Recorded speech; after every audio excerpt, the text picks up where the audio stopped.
Hello everyone and welcome back to another anniversary video. Today is November 10th, 2025, and on this day 15 years ago, Dan Slott became the full-time Spider-Man writer for The Amazing Spider-Man. And I wanted to kind of make a video talking about basically his impact on the character and his run on The Amazing Spider-Man. Because I feel like Dan Slott is very...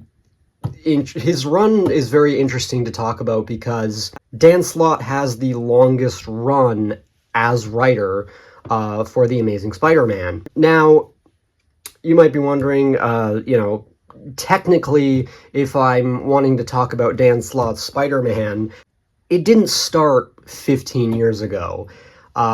It in fact started about 2 years prior, in January of 2008.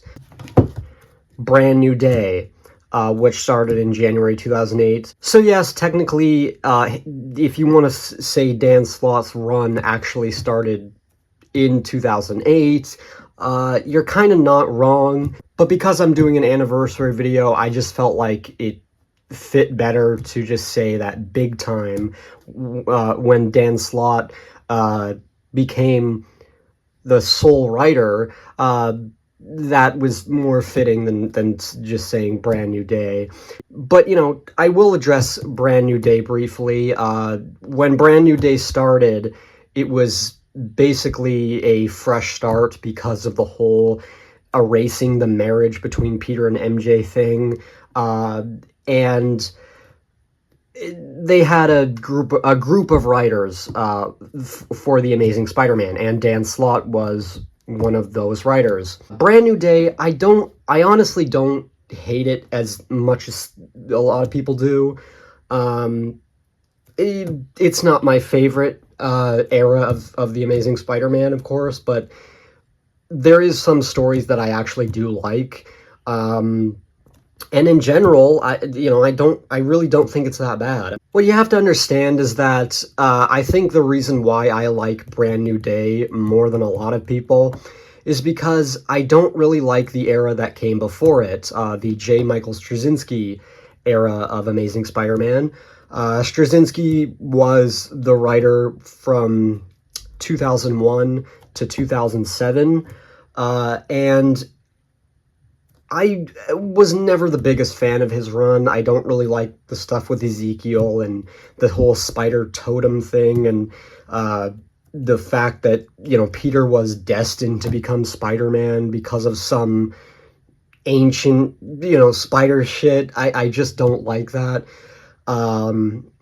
There's stuff that Straczynski did that I do like, such as the conversation where Aunt May discovers Peter's Spider-Man.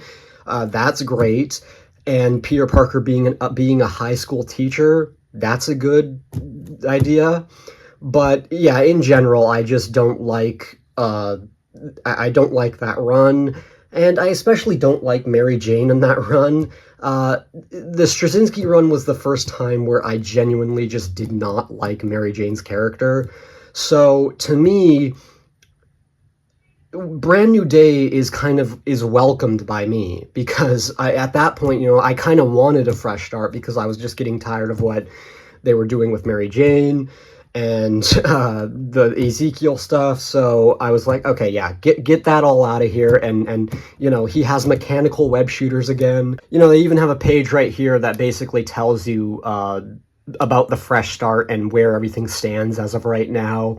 And again, I welcomed this. I know a lot of people didn't like it because they got rid of the marriage, but again, for me at that point, it's like, okay, well, what else? What are you really going to do at this point? Because they clearly don't want Peter and Mary Jane to be together.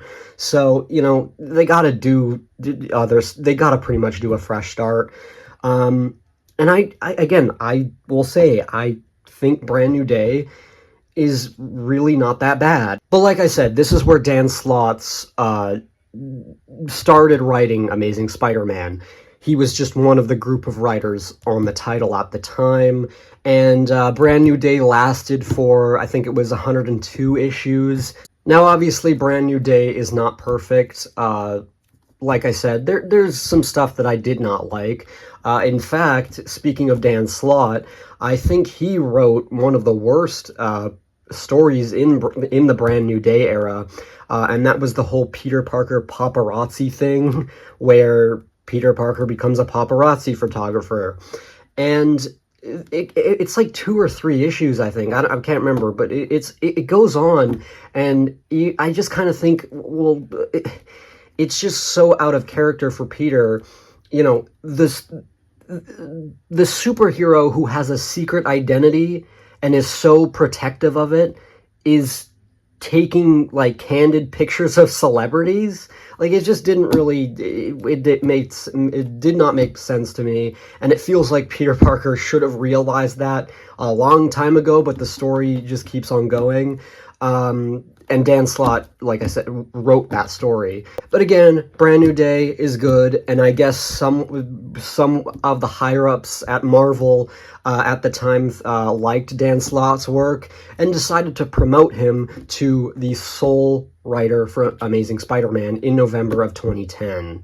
And that's, of course, where the Big Time era comes in. Now, what Dan Slott did in the Big Time era is he gave Peter a high-paying job at Horizon Labs. He, gets to pretty much work on his own science experiments and high-paying job. He's hit the big time, hence the name. And Dan Slott's run on Spider-Man is controversial, because there's a lot of people who don't like what he did with the character. However, one of the things I wanted to talk about with this video is, you have to I think you should really divide up the eras of the Dan Slott. It's pretty much got like sub-eras. And to me, I don't think everything Dan Slott did in his run was bad. In fact, I actually think it started off pretty good. I think the Big Time era is not bad. The character of Carly Cooper was introduced in Brand New Day, and in the Big Time era, she becomes Peter's girlfriend, and she is a forensic scientist, which I actually think is a pretty interesting angle and a interesting match for Peter Parker. Obviously, it doesn't end up working out when she discovers he's Spider-Man, and they eventually break things off, and then, we slowly become friends after that. Carly Cooper is certainly not my favorite Spider-Man love interest, but I felt like it was a good fit at the time. Peter also becomes an Avenger in the Big Time era. He actually becomes a member of the Fantastic Four, which at the time was called the Future Foundation because Johnny Storm died. So Peter kind of took his place, and actually you can see that on the back here. So here's volume 2 of Big Time, which has a weird cover with Spider-Man's huge foot.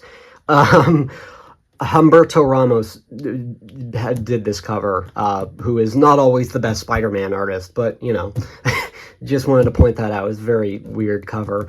But this volume has the popular Spider Island storyline, which I actually think is a pretty fun storyline. Basically, New York gets infected with Spider-Man's powers, so like a bunch of New Yorkers start getting Spider-Man's powers and swinging around and crawling on walls, and eventually they turn into like giant spiders, and they have to find a cure, and it turns out anti-venom Eddie Brock is the cure. It's silly, but like it's a fun story arc. I think it's fun. I think that is an ongoing theme with Dan Slott's run, is that he took very out there stories, just very wacky concepts, I think. Here's your back cover. You have Peter and Mary Jane and a bunch of the big spiders, fighting them off. Something interesting about this story is that they explain that Mary Jane is actually one of the last people to turn into a spider. And the reason why is because of her history with Peter, them sharing things, if you know what I mean, and her intimate moments with Peter, and they explain that because of that, she's built up an immunity to it, and so that's why she's one of the last people to mutate into a spider. But yeah, the big time era, you know, again, I think it can be fun at times. Not my favorite era, but it got some fun moments. And then, of course, you have probably Dan Slott's most famous story he ever did, and that is the Superior Spider-Man. Basically, Dr. Octopus is dying, and in a last-ditch effort, he switches bodies with Peter Parker. And this has been building up over the course of like the past 100 issues at this point. It started in issue 600, and by issue 700, Dr. Octopus is dying, and it's revealed that he actually switched bodies with Peter. And this is the type of idea where you think, you know, maybe they were high when they pitched this idea in the writer's room. You know, it's like, oh, what if Peter and Dr. Octopus switched bodies? And yeah, you think it sounds like a complete, one of the dumbest ideas you've ever heard, but it surprisingly ends up being the best story that Dan Slott has ever written for the character. It's really good. If there's one Dan Slott story that I'd recommend, it is 100% Superior Spider-Man. The initial 30-issue run of Superior Spider-Man is good. I've read a bit of the newer stuff they did with Superior Spider-Man, but not all of it. But this initial 30-issue run, well, this is only volume 1, but it's really good. It's got a good arc for Otto Octavius and him learning to be a hero as Spider-Man and in Peter's body, and it's really, again, it's really interesting. It's got a great ending. Unfortunately, they did end up redoing it kind of, and Dr. Octopus comes back in another body and becomes the Superior Octopus, and I just thought that was terrible. Completely throws his arc in this out the window. But like I said, Superior Spider-Man, it's great. But of course, you have to bring Peter back at some point, and so they did. They brought the Amazing Spider-Man title back in 2014. And I think this is when the decline started for Dan Slott. I think this is when, in general, the stories just became worse. The 2014 Amazing Spider-Man, I don't think it's horrible, but again, it's certainly, you can notice a decline. I mean, they got like Black Cat hates Peter now because of what Otto Octavius did in his body. He beats up Black Cat and has her arrested. And Black Cat wants revenge now, but it's actually Peter in his own body now, and she doesn't know that. Like, this kind of started Black Cat becoming a full-on villain instead of like a vigilante anti-hero, I guess. And that kind of proved controversial with fans. You see right here, the 2014 series also introduced the character of Silk Cindy Moon, who was bitten by the same exact spider as Peter, but for some reason she has different powers, which don't really make sense, but you know. Now, before we get into the next story that was a part of the 2014 series, it is noteworthy to address this Spider-Man Shattered Dimensions, the video game, which Dan Slott was a writer for. Dan Slott was one of the main writers for this game, and it is a multiverse story. I think you can probably tell from the cover. Yeah, you got different Spider-Man, you know, across the multiverse, and it's a video game, but Dan Slott did contribute to this story, and this was released in 2010. I'm not going to go into what I think of the game, because eventually I will cover this in Aaron Turner's Game Reviews, of course, but I will say that Dan Slott was influenced by this game to write his next story after Superior Spider-Man, and that's collected in this omnibus I have, Spider-Verse Spider-Geddon. Yeah, of course the Spider-Verse event was huge, and it is kind of almost in a way it's like shaped modern Spider-Man, because pretty much like modern Spider-Man is known for having the Spider-Verse and alternate versions of Spider-Man and all these different spider characters. And yeah, Dan Slott was the man behind this. The Spider-Verse event in the comics, the 2014 one, I was never the biggest fan of it, but it was a fun event. It was fun at the time.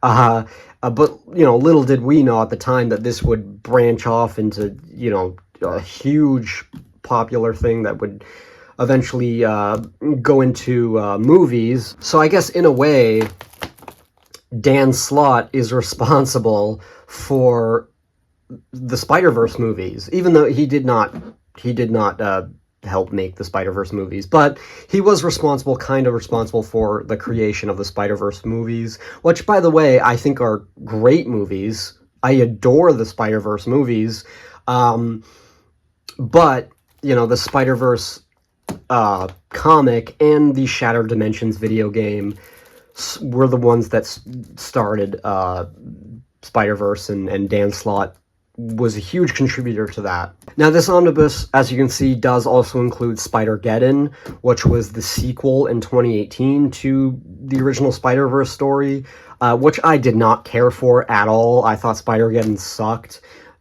Did not care for it at all. The only thing that somewhat interested me is that they had, I believe it's on the back here, right here, Spider-Man from the PS4 game, Earth 1048. I was a big fan of the 2018 video game at the time, so that interested me to read more about his story. But in general, I just think the Spider-Geddon event was just terrible. Dan Slott was not... Dan Slott did not contribute a lot to the Spider-Geddon storyline. This was actually after his run on ASM ended, but apparently he did contribute some story ideas to Spider-Geddon, but he was not one of the writers. It's probably safe to say that Spider-Verse is probably the most popular story from Dan Slott's run, but I would still say Superior Spider-Man is the best written story from his run. Now, after the 2014 series wrapped up, we got the 2015 series, which reset the numbering, of course, for the 10 millionth time. The Amazing Spider-Man in 2015. So, this is the worldwide arc. Dan Slott is still the writer, of course. And this, to me, is when I will agree with most everyone in saying that this is just terrible. This is when I feel that Dan Slott's run really hit rock bottom, because the whole idea of, like, Peter having his own company and Parker Industries, and now, like, he has buildings all over the world, hence the name Worldwide. And then, he has, like, spider armor. This is Mark IV of the armor. And, he brings back the fucking Spider-Mobile. As you can see, I just thought this era was horrible. And not only was it just not Spider-Man, I mean, it just didn't feel like Spider-Man. He feels more like Tony Stark, Iron Man, than Spider-Man. And not only did Spider-Man basically just turn into Iron Man, but you can also tell at this point that this is when Dan Slott was starting to run out of ideas, because, he was writing Amazing Spider-Man for nearly 10 years at this point, and he just did not have very many ideas, and, Parker Industries, and then you have like the whole Scorpio villain who's super forgettable. There was that clone conspiracy storyline, which was okay. I think it had some good ideas, but overall, it was the story that turned Ben Reilly into a villain, which I'm not the biggest fan of. And then, of course, you have the stuff with the Green Goblin, Norman Osborn, and I guess that's where I should bring this in. The final story that Dan Slott wrote for The Amazing Spider-Man, The Red Goblin, it basically asks the question, what if Norman Osborn mixed with the Carnage symbiote? And, okay, so he's Red Goblin. There you go. To me, again, this is like a prime example of he's running out of ideas at this point. Yeah, just give Green Goblin the Carnage symbiote. And yeah, this story is pretty terrible. I don't like it. Now, to Dan Slott's credit, even though I don't like that final story, his final issue with Amazing Spider-Man, which was issue 801, was a story called There For You. And this is actually a pretty decent story. Spider-Man ends up saving someone's uncle. Clearly supposed to be, you know, Uncle Ben type of thing, of redeeming himself. It's a nice story, and so at least Dan Slott went out with a good story, but yeah, that main story of the whole Red Goblin thing was bad. And then, of course, in the back here, you have Dan Slott's goodbye message to the fans. So, you know, he ended his run on The Amazing Spider-Man in 2018, technically making his run lasting over 10 years. You know, if we start from the big time, it's almost 8 years, but counting Brand New Day, it went on for over 10 years. Like I said, longer than any other ASM writer. Now, I will quickly mention, I believe this was 2022, Dan Slott did write Spider-Man again. Not the Amazing Spider-Man, though. They brought back the adjectiveless Spider-Man. And the first story that Dan Slott came back with was another Spider-Verse story called End of the Spider-Verse. And when I first heard that this would be, you know, another Spider-Verse story, I was like, ugh, you know, again, like, I did not care for it. But again, I'll say this again, I have to give Dan Slott some credit.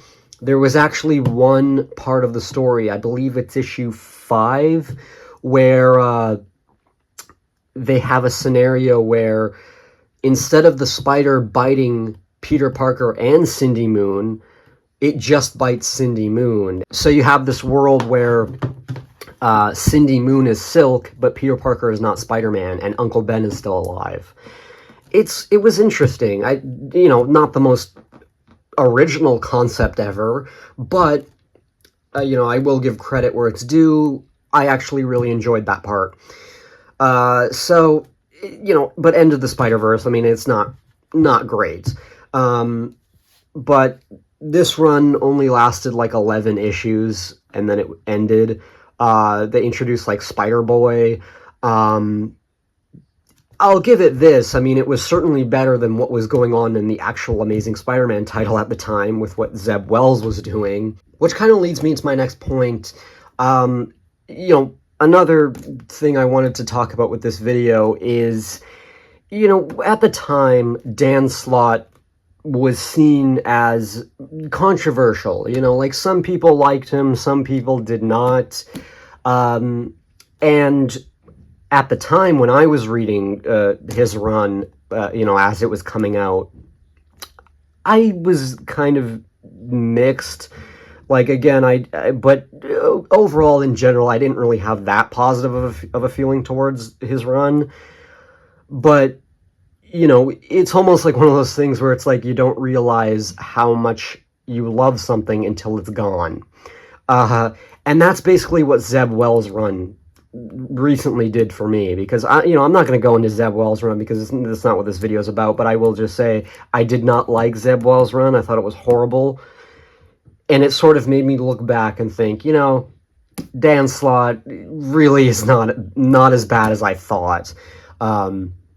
Like I said, Brand New Day, pretty good. Big Time, pretty good. Superior Spider-Man was amazing. Ironically, the best story is not called Amazing Spider-Man, and it's not even about Peter Parker, it's about Otto Octavius, which a lot of people have made jokes about. But, Spider-Verse, at least the first event, like I said, was fun. And his final story there for you, good. So, for me, it's not fair to say that Dan Slott's run on ASM was terrible, because was there some horrible stories? Yes. A lot of stories were not very good, but I do believe that there were quite a few stories that were really good. And in general, his run is enjoyable for the most part. Like, I don't loathe reading his run. When the last time I read it, I didn't loathe reading it. It was fine. I just don't think, it's not one of my favorite runs. Oh, and also, another thing that some of you may not be aware of, Dan Slott did have story contributions to the PS4 game. The first game, at least. Not Miles Morales or the sequel. He's not credited as being one of the main writers, but he did contribute to the story. So there's another thing, Dan Slott had an impact on. And I guess that's like the main point behind this video. I believe Dan Slott had the most, if not one of the most, impactful runs. Whether you like Dan Slott or hate Dan Slott, there's no denying the impact he's had on the character. He's basically ushered in what we know of modern Spider-Man, the Spider-Verse concept, he introduced Silk. Mr. Negative was a villain that was introduced during his run, and Mr. Negative has gone on to, he was one of the main villains for the PS4 game, and he's becoming a very popular Spider-Man villain, as of late, and there's rumors he's going to be in the next Spider-Man movie. So again, just another thing that Dan Slott contributed to. There's a certain amount of respect I actually have for Dan Slott. I may not love everything he did, but, you have to, he obviously loves Spider-Man. I mean, he's the guy who stuck with Amazing Spider-Man the longest out of anyone. Thinking about Dan Slott's run, it's funny because it reminds me, it's a good comparison when you compare ASM writers to US presidents. Because, if you think about it, I'm not going to compare every writer to a US president, but in terms of ASM writers, I mean, you have like Stan Lee, who's pretty much the George Washington of ASM writers. You have someone like Roger Stern, who's probably the Abraham Lincoln of ASM writers, because he's often ranked second behind Stan Lee, sometimes even the best Spider-Man writer. And of course, when you have someone like Dan Slott, who has contributed to Spider-Man the longest and longer than any other writer, including Stan Lee, who had like a 9-year run. Dan Slott, if you count Brand New Day, had over 10 years of being the writer. So if you think about it, Dan Slott is pretty much the Franklin Roosevelt of ASM writers. So to conclude this video, is Dan Slott's run on Spider-Man good? No. Is Dan Slott's run on Spider-Man bad? No. It's fine. Back then, I mean, if you were to ask me, during the time of like 2016 or 17, I'd probably tell you Dan Slott's Spider-Man run is awful, and I hate it. But, right now, with the stuff we've got today, I think it's fine. I certainly don't hate it. I don't love it either. I'm curious, to hear other people's thoughts. What do you think of Dan Slott's run today? But there you go. Happy 15th anniversary to Dan Slott's run. Kind of, not counting Brand New Day. So I hope you guys enjoyed this video, and I'll see you guys in the next video. Have a good night.